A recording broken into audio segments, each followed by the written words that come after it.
Hey guys, it's Graham. Welcome back to my channel, and today I'm going to be telling you the 6 things you need to look out for in your au pair contract. Those 6 things are duties, pocket money, working hours, insurance, language school, and transportation. Okay, that being said, let's jump right in. So today's video is going to be pretty short, but I think it's really important to cover your contract, because if you don't take your contract very seriously, you can end up in a really awkward position down the road when you realize that you're signed up for something that you're not comfortable doing. An example of this is if you agree to working crazy hours or even just longer than you thought, but it's in your contract, so it's really hard to change if you can change it at all. And I'll talk about that later, but we'll get into my 6 tips. So the first thing to look out for is your duties.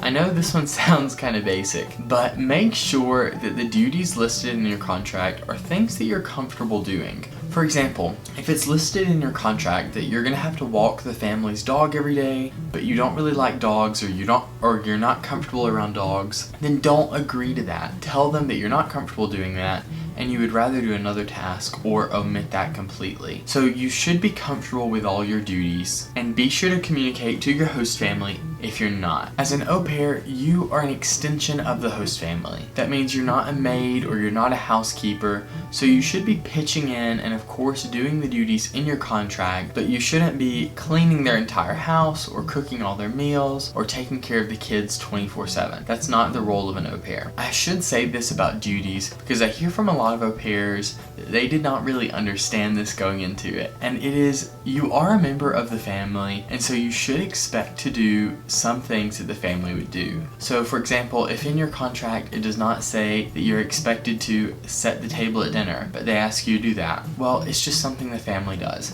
So expect to do little things like that, but it's the big things that you need to look out for. Constant routine things that take up a lot of your time. Those are the red flags. So the second big thing you need to look out for is pocket money. Essentially, you need to make sure that you're being paid fairly for the amount of work you're doing. Normally in most European countries, the minimum pocket money is 70 euros a week, or they may break it down by the month, but just make sure that you're not being underpaid for the amount of work you do. If you've watched my other videos, you've heard me say to take into consideration location, because for example, I was paid 70 euros in Madrid, and 70 euros in Madrid will get you a long way because Madrid is a relatively cheap city in Europe. But my friend who's an au pair in Paris gets paid 100 euros a week.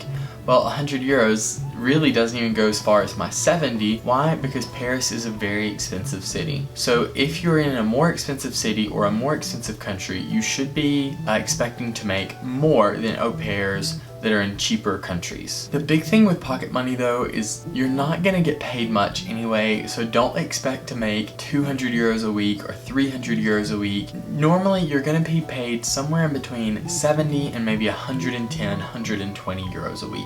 So the third thing to look out for is your working hours. I like to talk about this one because this can actually be a lot better than it seems in your contract. I do suggest making sure that your actual working hours are no more than 30 hours a week. You came to your host country to explore it and to explore the culture and the language, not just to work all the time. Now, if you noticed, I said actual working hours. And what I mean by that is not so much the hours that you're with the children, but the hours that you're with the children having to entertain them. So for example, this past summer, my working hours were from 7:30 in the morning until 4:30 in the afternoon.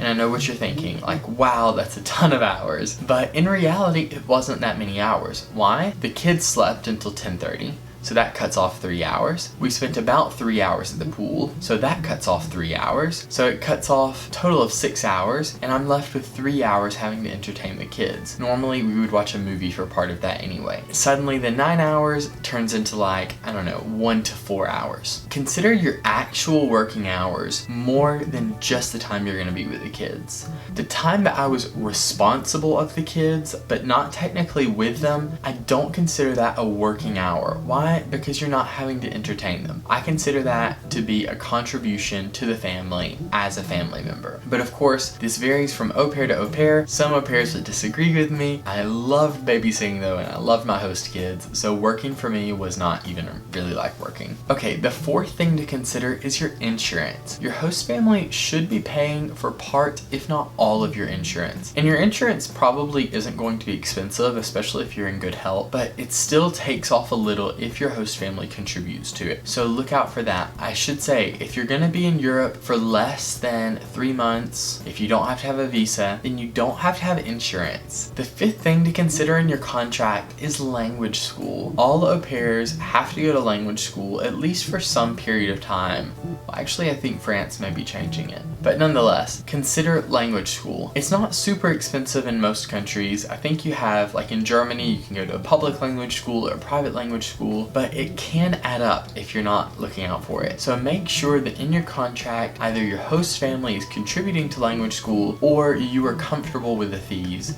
paying them yourself. And the last thing to consider is transportation. A lot of au pairs overlook this in their contract because they don't think it's going to be that big of a deal. But transportation is really important because you're going to want to get around your host city or your host country. So make sure that your host family is either contributing in some part to your transportation fees. If you drive, they're buying gas. Or if you use public transit, they're buying you a card, or that you need to be comfortable paying for your own fees. Of course, it varies from country to country. Madrid was $20 for a whole month for me for all the public transit in the community of Madrid. So it's a great deal, but I think Paris is like way more expensive. So just check on city to city and ask your host family if they're going to be covering this before you sign your contract. Okay guys, well those are my 6 things that you need to look out for in your au pair contract to make sure that you don't sign up for something that you do not want to sign up for. Thank you so much for watching this video. If you enjoyed it, hit that like and subscribe button. I post new content every Monday and Thursday. Thank you so much for watching, and I'll see you next time.